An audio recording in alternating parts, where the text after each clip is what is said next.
జనపేరి news కి స్వాగతం. Bulletin ముందుగా హెడ్లైన్స్.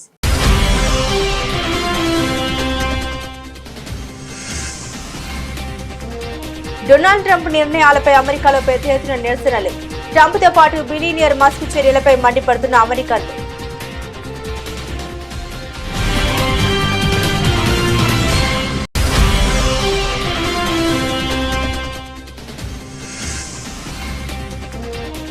అయోధ్య రామ మందిరంలో అద్భుత దృశ్యం. బాలరాముని నుదిటిపై సూర్య తిలకం.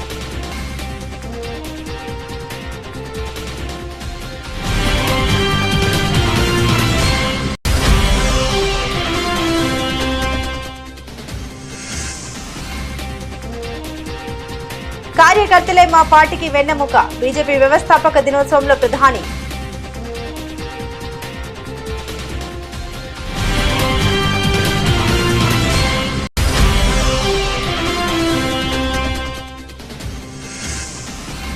దేశంలోనే మొట్టమొదటి వర్టికల్ లిఫ్ట్ రైల్వే సముద్ర పాంబన్ వంతెనను ప్రారంభించిన మోదీ.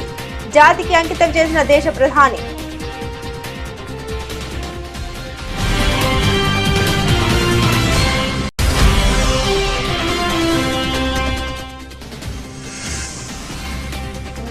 భద్రాచల పుణ్యక్షేత్రంలో వైభవంగా శ్రీరామనవమి వేడుకలు. కన్నుల పండుగగా జరిగిన శ్రీ సీతారాముల వారి కళ్యాణం.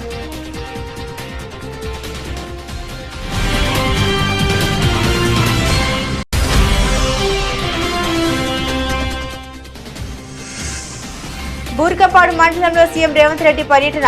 సారపాకకు చెందిన సన్నబియ్యం లబ్ధిదారుడి ఇంట్లో భోజనం చేసిన ముఖ్యమంత్రి.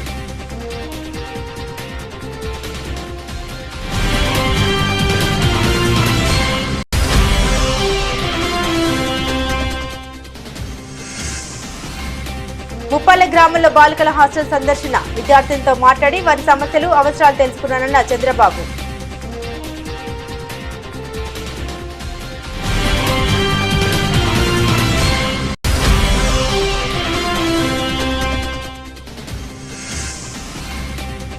హెచ్సియు వ్యవహారంపై స్పందించిన మాజీ ముఖ్యమంత్రి కేసీఆర్.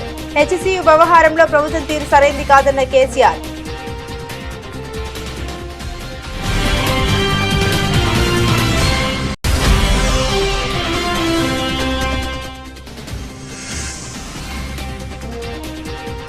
అమరావతి టెండర్లలో కూటమి సర్కార్ భారీ దోపిడీ. ప్రభుత్వంపై మాజీ ఎమ్మెల్యే టీజీఆర్ సుధాకర్ బాబు ధ్వజం.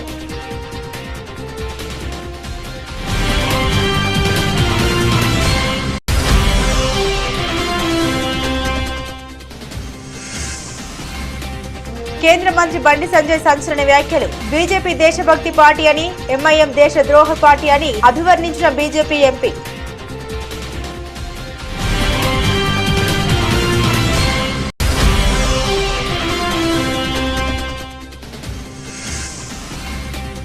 ఆర్చర్ దెబ్బకు పంజాబ్ కింగ్స్ విలవిల. రాజస్థాన్ అద్వితీయ విజయం.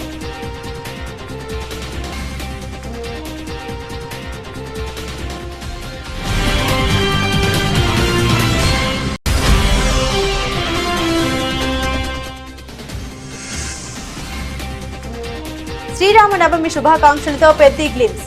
ఉత్తరాంధ్ర యాసలో డైలాగ్ అదరగొట్టిన మెగా పవర్ స్టార్.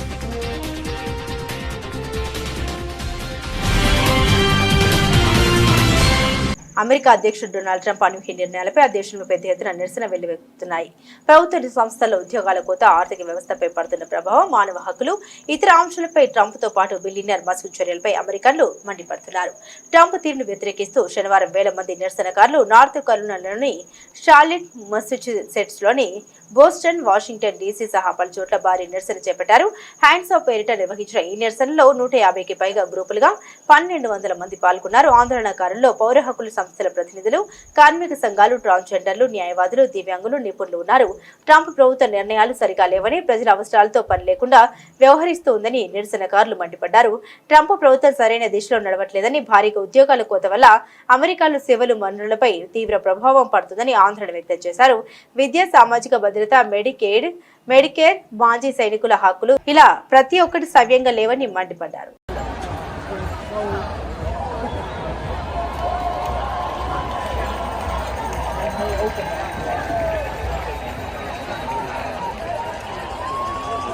ఉత్తరప్రదేశ్లోని అయోధ్య రామ మందిరంలో అద్భుత దృశ్యం ఆవిష్కృతమైంది. ఆలయంలోని బాలరాముడి నుదుటిపై సూర్య తిలకం పడింది. బాలరాముడి నుదుటిపై సూర్య తిలకం కనిపించగానే భక్తజనం పరవశించిపోయారు. రామనామ స్మరణతో ఆలయ ప్రాంగణాన్ని హోరెత్తించారు. కాగా శ్రీరామ నవమిని పురస్కరించుకుని అయోధ్య రామ మందిరంలో వేడుకలు అంబరాన్నంటాయి. అయోధ్య రామాలయంలో శ్రీరాముడి విగ్రహ ప్రాణ ప్రతిష్ఠ జరిగిన తర్వాత వచ్చిన రెండవ శ్రీరామ నవమి ఇది. శ్రీరామ నవమి సందర్భంగా స్వామి దర్శనం కోసం దేశ విదేశాల నుండి భక్తులు పోటెత్తారు. దాంతో ఇవాళ ఉదయం నుండి అయోధ్య రామాలయం భక్తులతో కిటకిటలాడుతుంది.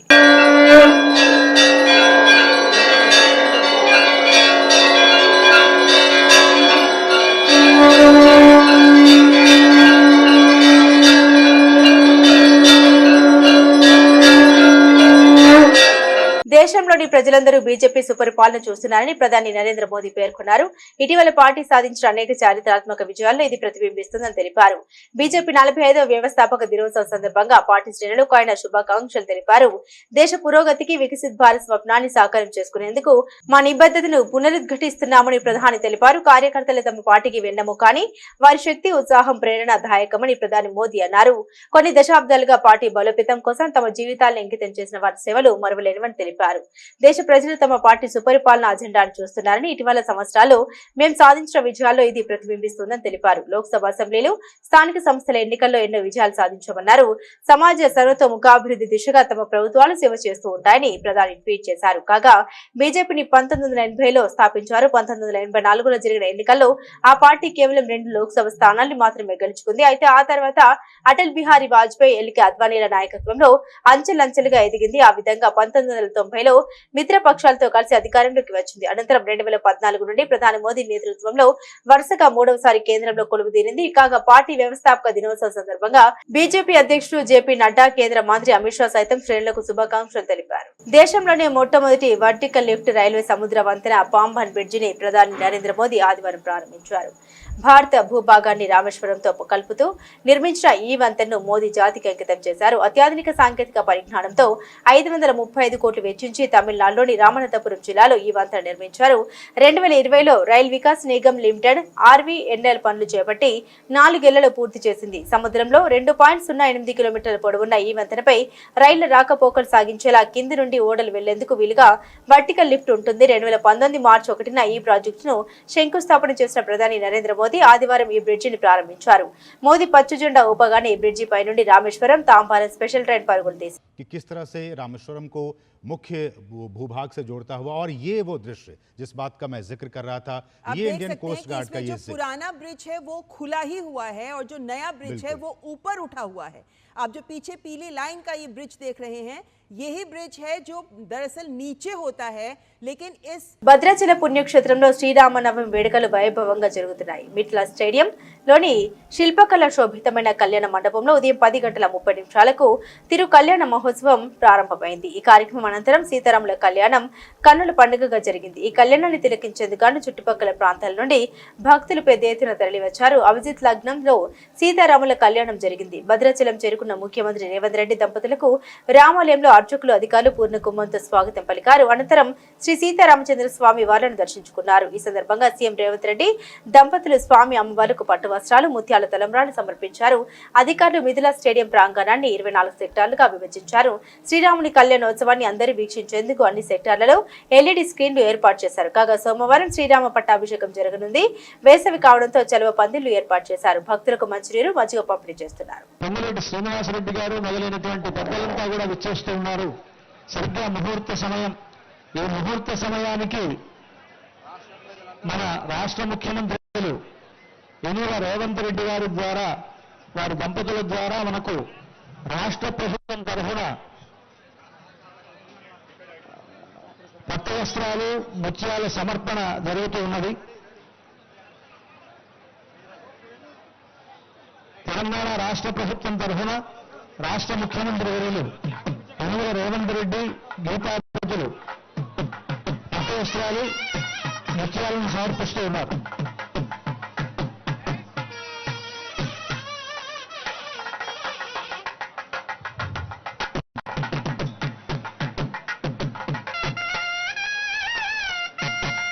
అలాగే తిరుమల తిరుపతి దేవస్థానముల తరఫున దేవస్థానం చైర్మన్ గారు, సీఎం రేవంత్ రెడ్డి బూర్గంపాడు మండలం సారపాకకు చెందిన బూరం శ్రీనివాసరావు అనే సన్నబియ్యం లబ్ధిదారుడి ఇంట్లో భోజనం చేశారు. రాష్ట్ర ప్రభుత్వం ఇటీవల సన్నబియ్యం పంపిణీని ప్రతిష్టాత్మకంగా ప్రారంభించిన నేపథ్యంలో సన్నబియ్యం అందుకున్న లబ్ధిదారుల ఇళ్లలో ప్రజాప్రతినిధులు భోజనం చేయాలని రాష్ట్ర ప్రభుత్వం నిర్ణయించింది. ఈ నేపథ్యంలోనే ఆదివారం భద్రాచలంలో జరిగే శ్రీ సీతారాముల వారి కళ్యాణానికి విచ్చేసిన సీఎం లబ్ధిదారుడి ఇంట్లో భోజనం చేసినట్లు అధికారులు తెలిపారు.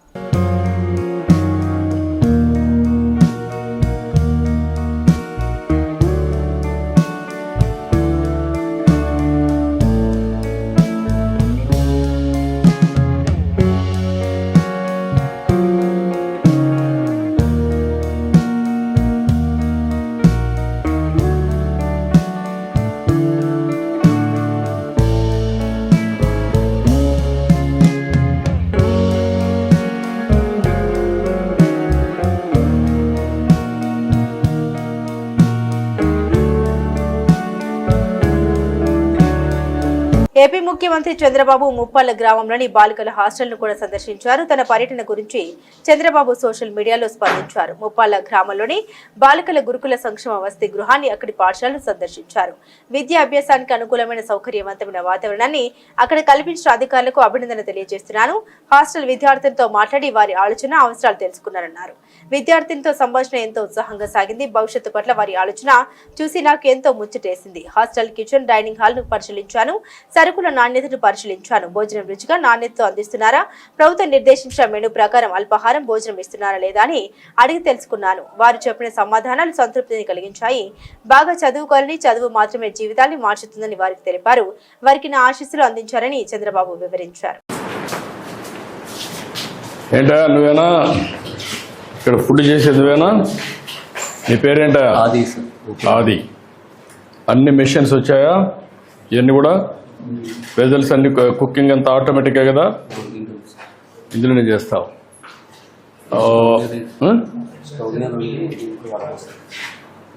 స్టవ్ మీద వండుతావు, దాంట్లో వడపోస్తావు. సాంబార్ అవన్నీ ఎట్లా చేస్తున్నావు? స్టవ్ మీద చేస్తావు. స్టవ్ మీద చేసి అందులో స్టవ్ ఇది దీనికి వాడేది వేరే బెజల్స్ వాడతాం. టేస్ట్ బాగుంటుందా? నేను తినొచ్చునా? నమ్మకమేనా? బాగా చేస్తావా? ఏమో బాగా చేస్తాడా? గుడ్. ఏంటమ్మా స్టోర్ ఇది? నమస్కారమ్మా. ఎవరమ్మా వార్డుని ఇక్కడ? ఇవన్నీ ఎన్ని సెంట్రలైజ్ చేస్తున్నారు, ఎన్ని డీసెంట్రలైజ్ వస్తాయమ్మా మీకు? అంటే డిపిసి అంటే డిస్ట్రిక్ట్ పర్చేసింగ్ కమిటీ. ఆ కమిటీ ద్వారా ఇవన్నీ వస్తాయి.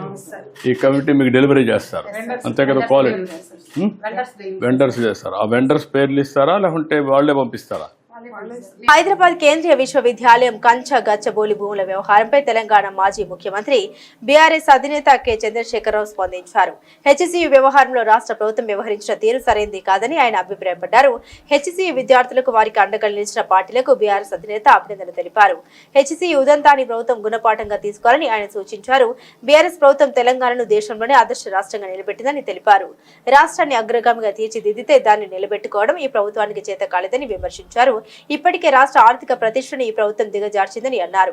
హెచ్సియు అంశం ద్వారా రాష్ట్ర ప్రతిష్టను మరింత దిగజార్చారని ఆయన ఆగ్రహాన్ని వ్యక్తం చేశారు. రాజధాని అమరావతి నిర్మాణం కోసం తాజాగా పిలిచిన టెండర్లలో భారీ దోపిడీకి కూటమి ప్రభుత్వం సిద్ధమైందని వైఎస్ఆర్ కాంగ్రెస్ పార్టీ ఎస్ఎస్ఎల్ అధ్యక్షుడు మాజీ ఎమ్మెల్యే టీజీఆర్ సుధాకర్ బాబు తీవ్రస్థాయిలో మండిపడ్డారు.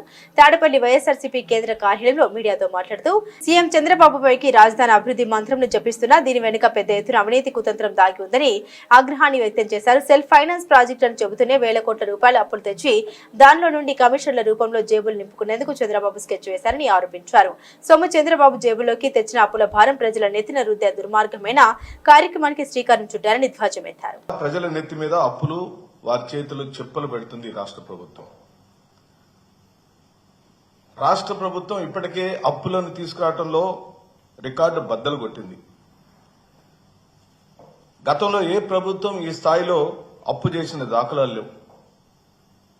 11 నెలల కాలంలోనే 1,43,655 కోట్ల రూపాయల అప్పుని చేసిన చరిత్ర నారా చంద్రబాబు నాయుడుది. ఇందులో ఇప్పటికే అమరావతి కోసం నిర్ధారించుకున్న అప్పులు 26,000 కోట్ల రూపాయలు.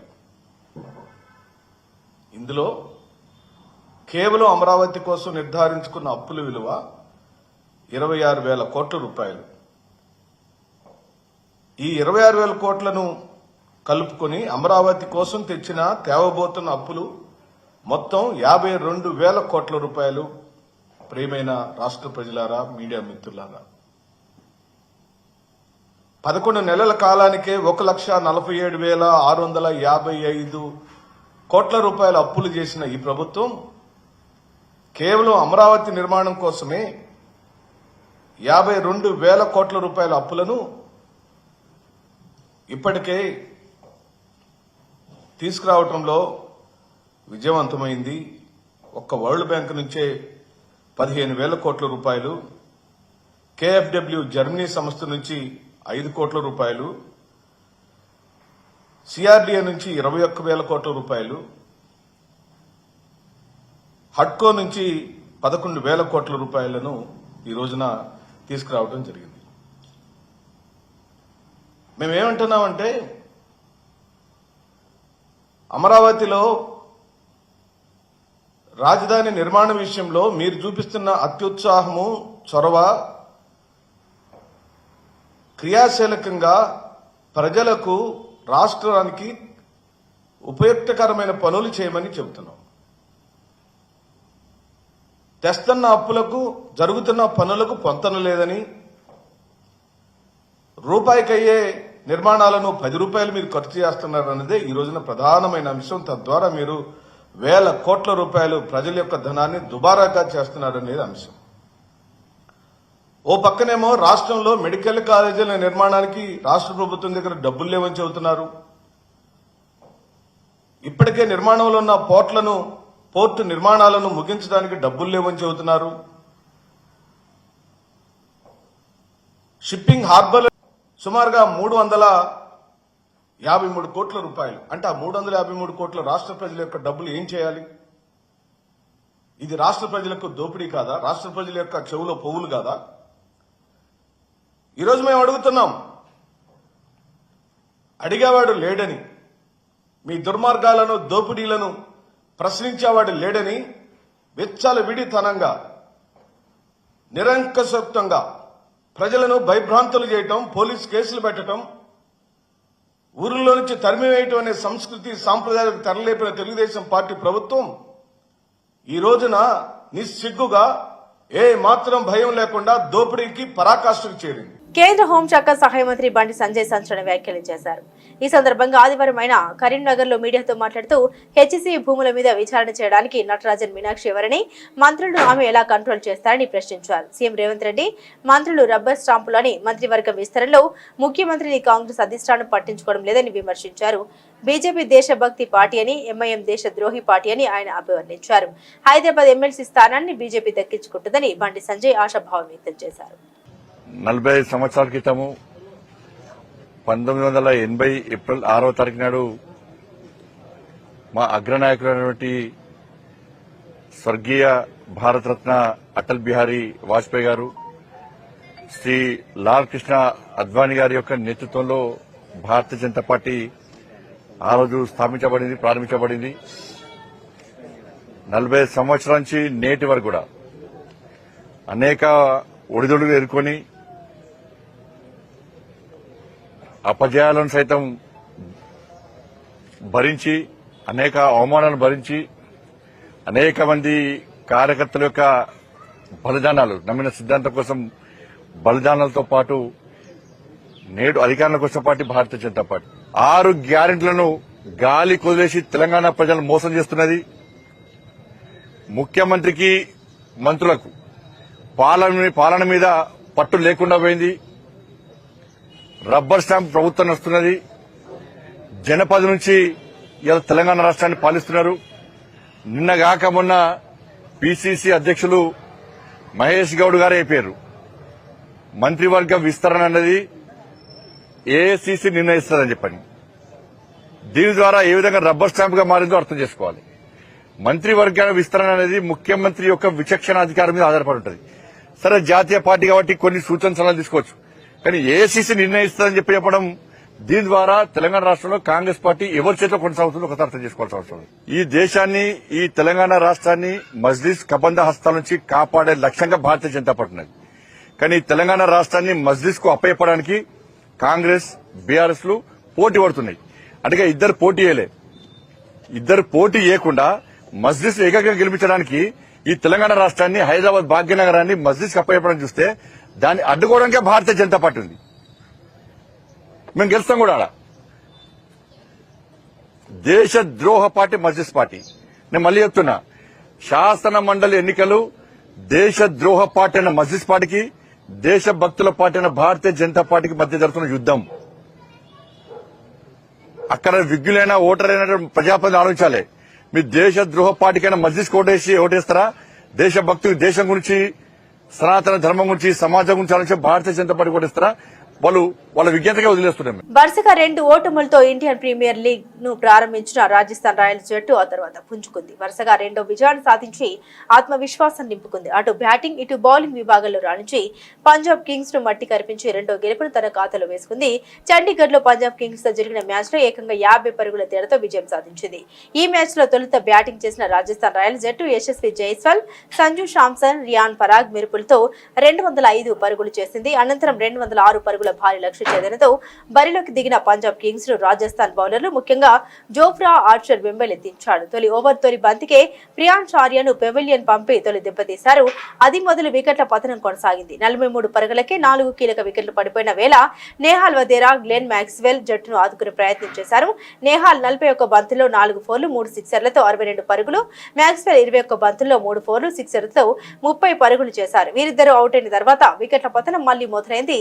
చివరికి 20 ఓవర్లలో 9 వికెట్లు కోల్పోయి 155 పరుగులు మాత్రమే చేసి ఓటమి పాలైంది. రాజస్థాన్ బౌలర్లో ఆర్చర్ 3, సందీప్ శర్మ, మహేష్ తీక్ష్ణ చెరో 2 వికెట్లు తీసుకున్నారు.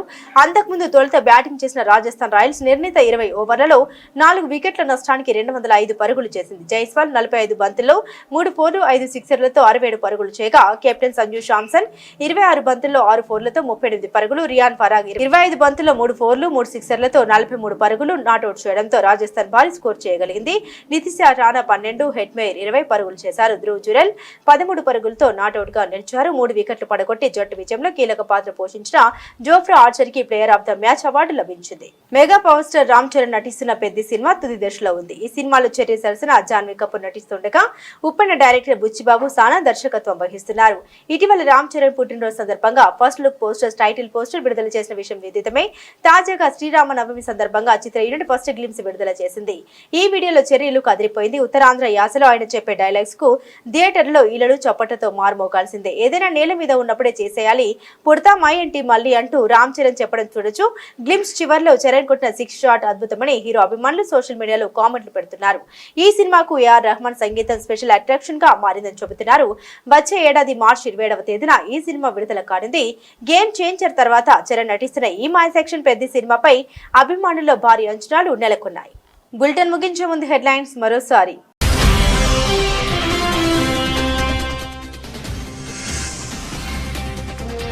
డొనాల్డ్ ట్రంప్ నిర్ణయాలపై అమెరికాలో పెద్ద ఎత్తున నిరసనలు. ట్రంప్తో పాటు బిలియనియర్ మస్క్ చర్యలపై మండిపడుతున్న అమెరికన్లు.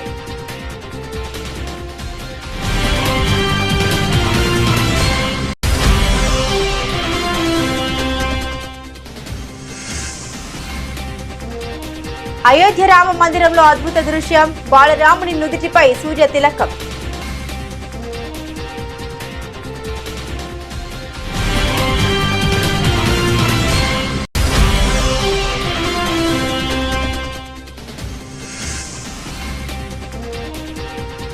కార్యకర్తలే మా పార్టీకి వెన్నెముక. బీజేపీ వ్యవస్థాపక దినోత్సవంలో ప్రధాని.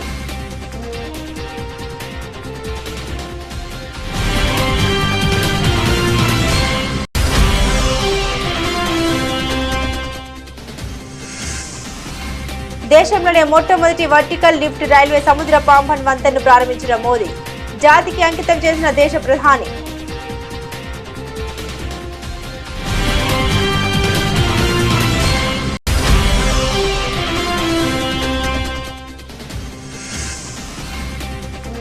భద్రాచల పుణ్యక్షేత్రంలో వైభవంగా శ్రీరామనవమి వేడుకలు. కన్నుల పండుగగా జరిగిన శ్రీ సీతారాముల వారి కళ్యాణం.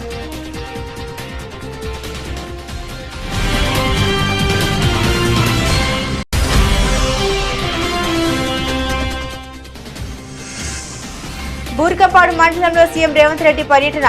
సారెపాకకు చెందిన సన్నబియ్యం లబ్ధిదారుడి ఇంట్లో భోజనం చేసిన ముఖ్యమంత్రి.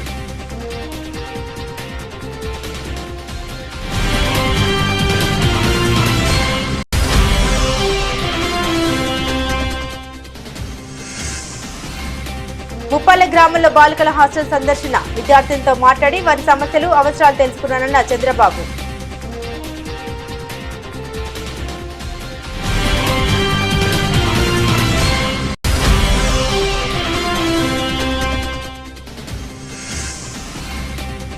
హెచ్సియు వ్యవహారంపై స్పందించిన మాజీ ముఖ్యమంత్రి కేసీఆర్.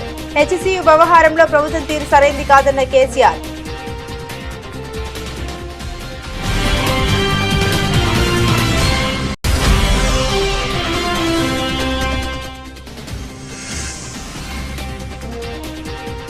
అమరావతి టెండర్లలో కూటమి సర్కార్ భారీ దోపిడీ. ప్రభుత్వంపై మాజీ ఎమ్మెల్యే టీజీఆర్ సుధాకర్ బాబు ధ్వజం.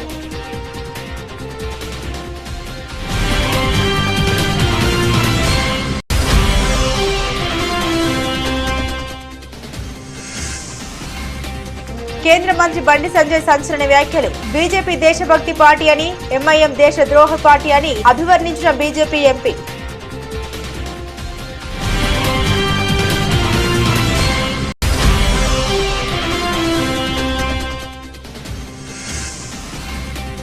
ఆర్చర్ దెబ్బకు పంజాబ్ కింగ్స్ విలవిల. రాజస్థాన్ అద్వితీయ విజయం.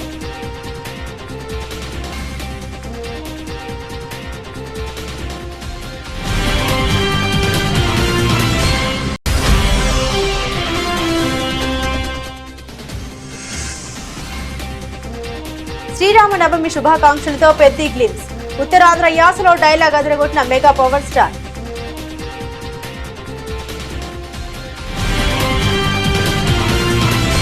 ఇవి బులెటిన్లోని విశేషాలు. తిరిగి మరో బులెటిన్తో మళ్ళీ కలుసుకుందాం. అంతవరకు సెలవు. నమస్కారం.